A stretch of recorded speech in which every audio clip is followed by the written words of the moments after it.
In this video, we are going to look at muscle fiber types. Different skeletal muscle fibers contract and relax at different speeds, and they also vary in which metabolic reactions they can use to actually generate the ATP and also how quickly they fatigue. For example, a fiber is categorized as either slow or fast, depending on how rapidly the ATPase in its myosin heads hydrolyzes ATP. Now, based on these structural and functional characteristics, skeletal muscle fibers are classified into three main types. We have slow oxidative fibers, fast glycolytic fibers, and then a fast oxidative glycolytic fiber, kind of an intermediate fiber. First off, the slow oxidative fibers, they appear dark red, as you can kind of see here in this fiber diagram, and this is because they contain large amounts of myoglobin and have many blood capillaries.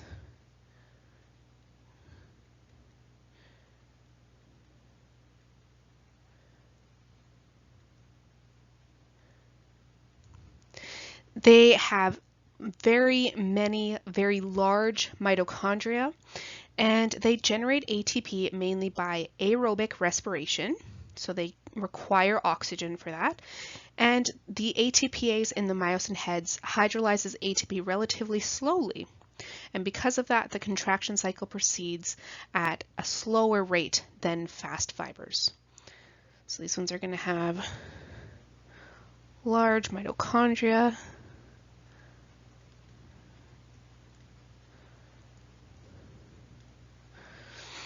And they're going to be all aerobic. Next, the fast oxidative glycolytic fibers. These are typically the largest fibers of the three. They also contain large amounts of myoglobin and do have quite a few capillaries as well, though not as many as the slow oxidative fibers. They do appear red or pink in color, as you can see here. This one is lighter than the slow oxidative, but darker than fast glycolytic. And they can generate quite a large amount of ATP by aerobic respiration, which gives them kind of a high resistance to fatigue. Because their intracellular glycogen level is high, they also generate ATP by anaerobic glycolysis. So they also have a high amount of glycogen.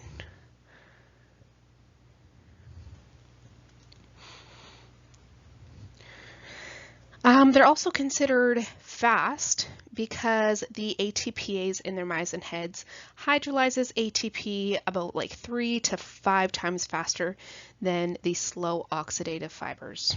So they're still a lot quicker to regenerate than the slow oxidative fibers. So these ones are going to have both aerobic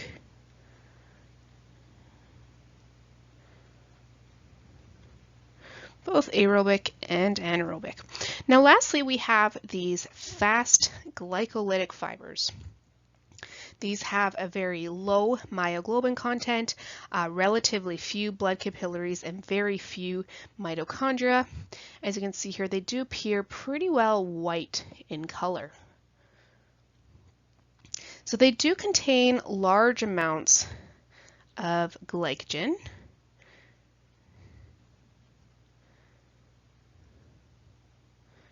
And they generate ATP mainly by glycolysis, because of all that glycogen store they have. So due to their ability to generate ATP very quickly, these fast glycolytic fibers, they contract strongly and quickly, but they also fatigue very quickly. So we're going to have fast ATP production, fast contractions,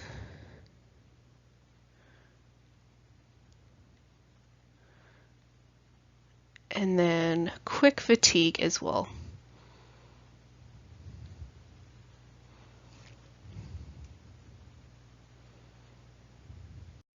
So a couple different ways we can maintain or build our muscles. Those would be stretching and strength training. Stretching cold muscles doesn't actually increase flexibility and can cause injury. Tissues actually stretch best when a slow, gentle force is applied at increased tissue temperatures, so at warm muscle temperatures. You may use external heat, but for 10 or more minutes of muscular contraction is actually a really good way to raise muscle temperature as well, usually in the form of a warm-up. Strength training, this refers to the process of exercising with progressively heavier resistance, and this is for the purpose of strengthening the musculoskeletal system. This activity, strength training, results not only in stronger muscles, but also many other health benefits as well. So we're going to very briefly look at the two other types of muscle tissue apart from skeletal muscle. So first, cardiac muscle. And this is the principal tissue in the heart wall. Now, between the layers of cardiac muscle fibers, the contractile cells of the heart, we have sheets of connective tissue that contain blood vessels and the conductions of the heart. Cardiac muscle tissue actually has the same arrangement as skeletal muscle. The same arrangement of actin and myosin, the same bands and zones and Z discs, and all that is all the same in cardiac muscle as it is in skeletal muscle. However, there is one difference. We do have these intercalated discs. You can see them here. They are these little connection points or these lines separating those fibers, those cardiac muscle fibers. So these are our microscopic structures. They are kind of irregular thickenings of the sarcolemma that connect the ends of the cardiac muscle fibers together. The discs, these contain desmosomes, which hold the fibers together, and also the gap junctions, which I mentioned earlier in this chapter. And remember, the gap junctions allow muscle action potentials to spread quickly from one cardiac muscle fiber to another. One other distinct difference between skeletal muscle and cardiac muscle is that cardiac muscle tissue has endomysium and perimysium, but it doesn't have an epimysium. So endomysium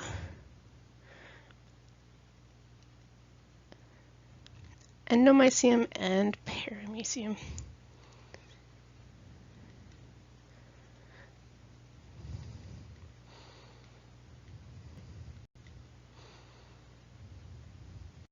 Just like cardiac muscle tissue, smooth muscle tissue is usually activated involuntarily.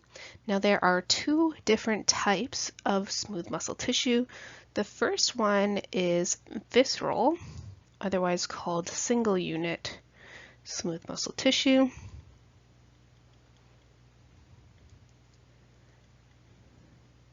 And then there's also multi-unit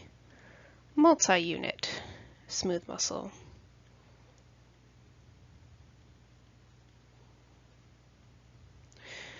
And of these two types of smooth muscle tissue, the most common one is the visceral smooth muscle, and it's found in the skin and also in tubular arrangements that form parts of the walls of arteries and veins, like is shown here. This layer of an artery is made up of the visceral smooth muscle. It's also found in hollow organs like the stomach, intestines, uterus, and urinary bladder as well. Here we can actually see that second type, that multi-unit smooth muscle tissue. And this consists of individual fibers, as you can see here, each with their own motor unit terminals and with a few gap junctions between neighboring fibers. So you might have a gap junction between here, between a couple fibers, and maybe between here as well. Now with the visceral smooth muscle tissue on this side,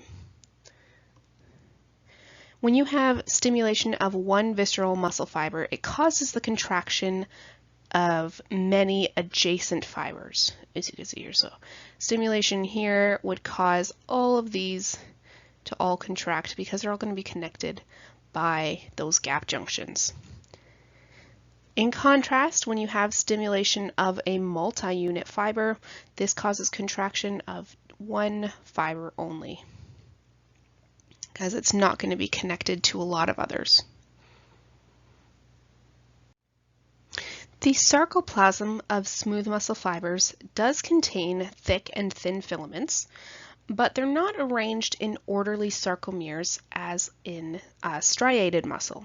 So here on the right diagram, you can see this microscopic anatomy. And here you can see smooth muscle has these thick and thin filaments. They're actually labeled here. We're going to have the thick filaments being this blue, and then the thin filaments are the yellow. You can see them a little bit here as well. Smooth muscle fibers also contain intermediate filaments. Let's see, here they're going to be these joining parts here. Because of the various filaments don't have this regular pattern of overlap, smooth muscle fibers don't exhibit striations, but we do have these intermediate filaments to help to contract the entire cell. So this is just one smooth muscle cell here. The thin filaments actually attach to these structures called dense bodies. You can see them here. They are these like little circular portions here. They're going to be the dense bodies.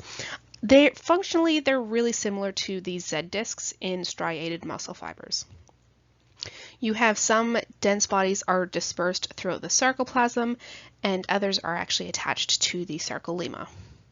When you contract a smooth muscle cell, it looks just like a normal cell or a normal striated muscle cell where the entire cell contracts itself. And that's going to be the end of Chapter 10, Part 7.